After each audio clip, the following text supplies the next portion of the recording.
మోసమా, ద్రోహమా? ఎవరు ఎవరికి చేశారు? తెలుసుకుందాం రండి. నీతి కథలు బై మీ టు యూ. అమ్ములు. కోతి తెలివా, మొసలి మోసమా? కోతి మరియు మొసలి. ఒకానొకప్పుడు ఒక నదీ తీరంలో ఉన్న చెట్టుపై ఒక కోతి నివసించేది. ఆ చెట్టు పండ్లు చాలా రుచిగా ఉండేవి. కోతి రోజూ ఆ పండ్లను తిని ఆ చెట్టు మీద అటూ ఇటూ గెంతుతూ ఆనందంగా ఉండేది. ఇలా కోతి చెట్టు మీద గెంతినప్పుడల్లా కొన్ని పండ్లు ఆ నదిలో రాలి పడేవి. ఆ నదిలో నివసించే ఒక మొసలి రోజు ఆహారం కోసం ఒడ్డుకు వచ్చేది. అలా వచ్చినప్పుడల్లా ఆ రాలిన పండ్లను తిని సంతోషించేది. అలా ఆ పండ్ల రుచికి అలవాటు పడిన ఆ మగ మొసలి రోజు కోతి ఎప్పుడు గంతులు వేస్తుందా అని ఎదురుచూసి రాలిన పండ్లను తినేది. అది గమనించిన కోతి రోజు మొసలి చెట్టు వద్దకు రాగానే ఒక కొమ్మ నుండి మరొక కొమ్మకు ఎగురుతూ పండ్లను నదిలో రాల్చేది. ఇలా కొంతకాలం తరువాత వారిద్దరి మధ్య స్నేహం ఏర్పడింది. మొసలి ఒడ్డుకు రాగానే కోతి క్రింది కొమ్మ మీదకు వచ్చి చాలా పండ్లను నదిలోకి రాల్చేది. ఆ తీయటి పండ్లను తింటూ కోతి, మొసలి కాసేపు కబుర్లు చెప్పుకునేవారు.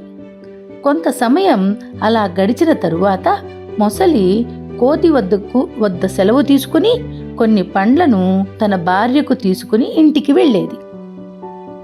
ఇలా కొంతకాలం జరిగిన తరువాత ఆడమొసలి మగ మొసలికి ఇలా చెప్పింది, ఈ పండ్లు చాలా రుచిగా ఉన్నాయి కదా, మరి ఈ పండ్లను రోజూ తినే ఆ కోతి గుండె ఎంత రుచిగా ఉంటుందో కదా, నాకు ఆ గుండె కావాలి.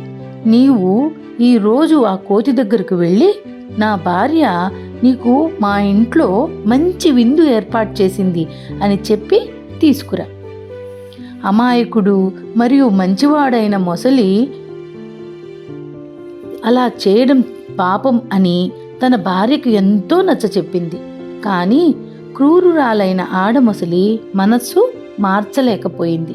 ఇక చేసేదేమీ లేక నది వద్దకు వెళ్ళి కోతిని పలకరించి ఇలా చెప్పింది, మిత్రమా, నీవు రోజు ఇచ్చే తీయని పండ్లను తిని సంతోషించిన నా భార్య నిన్ను ఒకసారి చూడాలని మా ఇంట్లో నీకు విందు ఏర్పాటు చేసి నిన్ను నాతో తీసుకురమ్మని చెప్పింది. నీవు వచ్చి నా వీపు మీద కూర్చుంటే మా ఇంటికి తీసుకువెళ్తా అంది. ఆ మాట విన్న కోతి మొసలి తన మిత్రుడు కదా అని ఏమీ ఆలోచించకుండా ఎగిరి మొసలి వీపు మీద కూర్చుంది. అలా కొంత దూరం నదిలోకి వెళ్ళాక కోతి దిగులుగా ఉన్న మొసలిని చూసి అడిగింది, ఏమైంది మిత్రమా, అలా ఉన్నావు? మనము మీ ఇంట్లో విందు చేసుకుంటున్నాం కదా, మరి సంతోషంగా ఉండకుండా ఎందుకంత దిగులుగా ఉన్నావు? అప్పుడు మొసలి, నన్ను క్షమించు మిత్రమా, నా భార్యకి నీ గుండె కావాలంట, అందుకే నిన్ను తీసుకువెళ్తున్నాను అని బాధపడింది.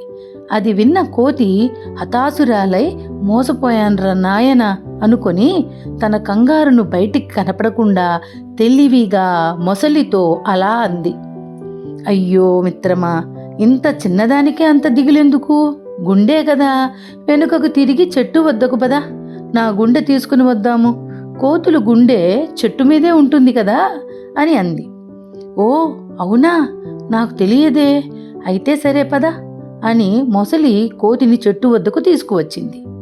మొసలి చెట్టును సమీపించగానే కోతి ఒకే ఒక గెంతుతో చెట్టు మీదకు దూకి బరబరా చెట్టు మీదకు ఎగబ్రాకి, ఓరి మిత్రద్రోహి, స్నేహం చేసిన వారిని ఎప్పుడు మోసం చేయకూడదు, తొందరపడి నిన్ను నమ్మి నీతో వచ్చినందుకు నాకు బాగా బుద్ధి వచ్చింది అని కొమ్మలపైకి వెళ్ళిపోయింది. తన భార్య మాటలు విని మంచి స్నేహితుని మోసం చేసినందుకు మొసలి సిగ్గుతో నదిలోకి వెళ్ళిపోయింది. ఈ కథ ద్వారా మనం తెలుసుకోవలసిన నీతి ఏమిటంటే, అందరికీ జీవితంలో ఎప్పుడోకప్పుడు కష్టాలు, సమస్యలు, ప్రమాదాలు రావడం సహజం. అలా వచ్చినప్పుడు కృంగిపోకుండా, భయపడకుండా, నిరాశతో ఎవరో ఒకరిని తిట్టుకోకుండా, తెలివిగా, నిదానంగా ఆలోచించి వాటిని ఎదుర్కోవాలి. వాటి నుండి బయటపడాలి. ఈ కథ మీకు నచ్చితే ప్లీజ్ లైక్ చేసి కామెంట్ పెట్టండి. Thank you. Me Ammulu.